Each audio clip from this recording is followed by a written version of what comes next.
দেশ গড়তে জুলাই পদযাত্রার কর্মসূচিতে নরসিংদীতে পথসভা ও পদযাত্রায় অংশ নেবে জাতীয় নাগরিক পার্টির কেন্দ্রীয় নেতৃবৃন্দরা। এই পদযাত্রাকে ঘিরে নরসিংদীতে যা শ্বাসরব বিরাজ করতেছে।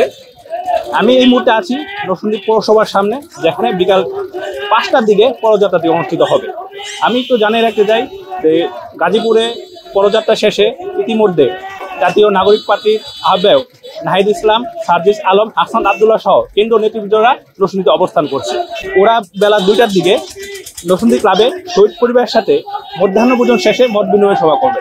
পরে 4টার দিকে নরসিংদী জেলখানার মোড় থেকে পদযাত্রা করে ওরা সমাবেশস্থলে পৌঁছাবে।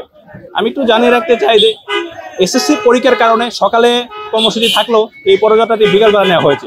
ইতিমধ্যে নরসিংদীতে কর্মসূচি স্থলে জেলা উপজেলা থেকে বিভিন্ন নেতৃবৃন্দ উপস্থিত হতে যাচ্ছে। জেলার গুরুত্বপূর্ণ সড়কগুলোতে ব্যানার পিছনে ছেয়ে গেছে। তারা জাতীয় নাগরিক পার্টির কেন্দ্রীয় নেতৃবৃন্দকে বিভিন্ন শুভেচ্ছার ব্যানার জানিয়ে স্বাগতম জানাচ্ছে। আমি এই মুহূর্তে একটু জাতীয় নাগরিক পার্টির নরসিংদীর পদযাত্রা সম্পর্কে একটু কথা জানতে যাব স্থানীয় এক নেতৃবৃন্দের কাছে। বান্ডেল থাকলে প্রতি সেনমানিতে টাকা বাঁচবে।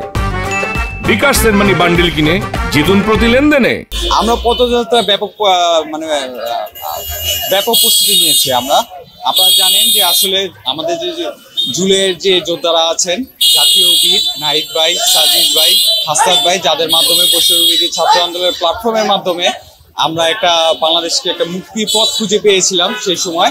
সো তাদেরকে দেখার জন্য আমরাও অধীরে আগ্রহী, আমরা নিজেরাও খুব এক্সাইটেড। আর আমরা আশা করি যে আমাদের এই পদযাত্রার মাধ্যমে ব্যাপক মানুষের অংশগ্রহণ হবে, দল মত নির্বিশেষে। জেলার নেতৃবৃন্দ আমাকে জানিয়েছে যে উপজেলা ও জেলার বিভিন্ন শহর থেকে প্রায় 50,000 লোকের সমাগম হবে আজকের এই পদযাত্রায়। নেতাকর্মীরা জুলাই সনদে ঘোষণার দাবি জানিয়েছে। পাশাপাশি এই পদযাত্রা অনুষ্ঠানকে ঘিরে নরসিংদী আইনশৃঙ্খলা বাহিনী ব্যাপক প্রস্তুতি নিয়েছে।